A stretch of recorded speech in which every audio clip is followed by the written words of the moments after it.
Hello everyone, let's solve GATE paper CS1 2025 question number 43. Let graph G, B, E be an undirected and unweighted graph of 100 vertices.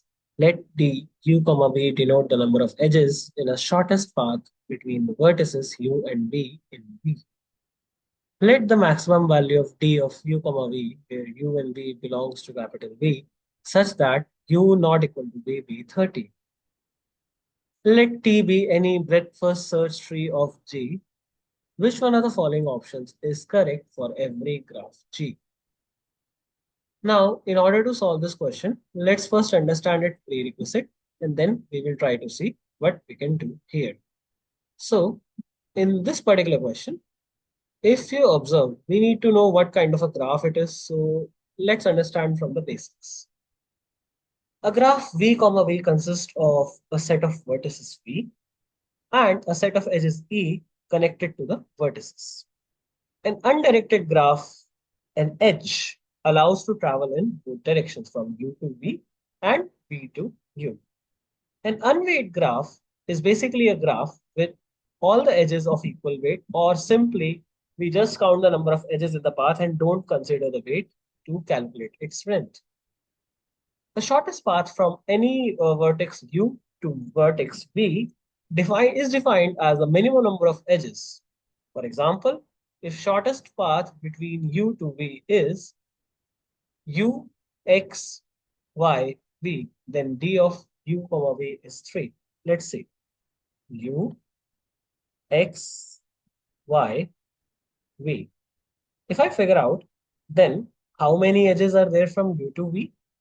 If this is my source and this is my destination, then distance from U, V, shortest distance is equal to the number of edges, which is 3.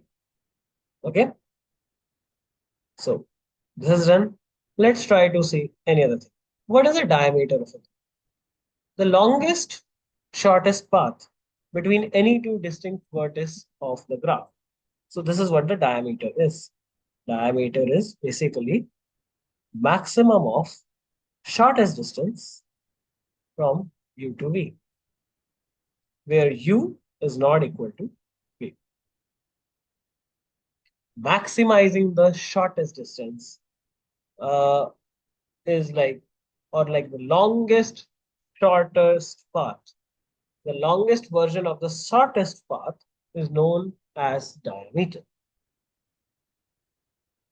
Breadth first search. Let's go into that. So an algorithm that explore a graph from source vertex level by level, like this. So if this is the level, then it goes one level and explore every node in this particular point. Then it goes one more level in every node of this point.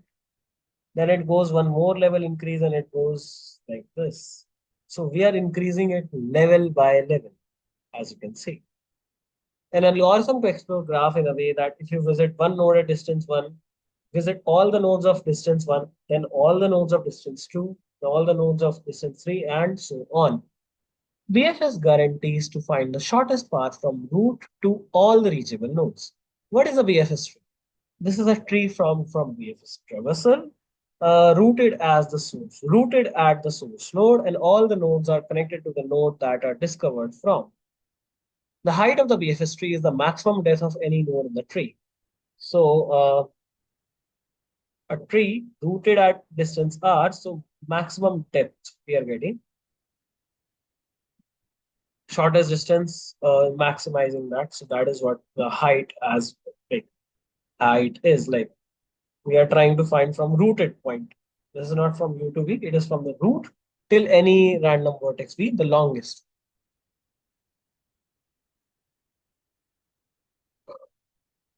Let's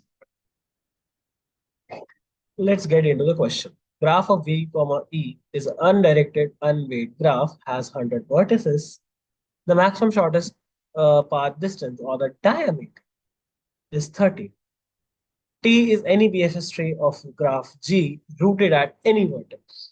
We have to choose from options which are always true for any such. We are told that maximum of D, D of U, V is 30. okay, has mentioned that maximum shortest path, which is diameter is 30. This is mentioned in the question. If we route BFS at some vertex, random vertex R, then the height we already discussed. So the question mentioned that, so as per the question, according to the question, diameter is 30. So height will be 100% less than equal to 30 for sure. Okay, this we can figure out. Could be less than 30 depending upon where the root is, but it is definitely less than equal to 30. It can be less than 30. Equal to case can be minimized. Also, if depending where the root is, how the tree is rooted, or if the root is the center, basically. In BFS, if the height of tree is less than equal to 30, but it could be less, maybe 15 for some graphs. We will now analyze each option and see which one is correct or not. The height of tree is exactly 15. No, the height depends on the root and the graph structure. No guarantee of the height. The height of the tree is exactly 30, as mentioned right now, that 30 is the maximum possible height if you start BFS from one end of the diameter path. But if root is centrally placed, if it is a center, then height would be very much less, not always 30. The height is at least 15. Let's verify. So, at least mean greater than equal to 15? No. Imagining a star-shaped graph, one central node connected to 99 other nodes, like in a star-shaped graphs, kind of a star structure, like this, somewhat like, so, we can make any star like a structure if you want, but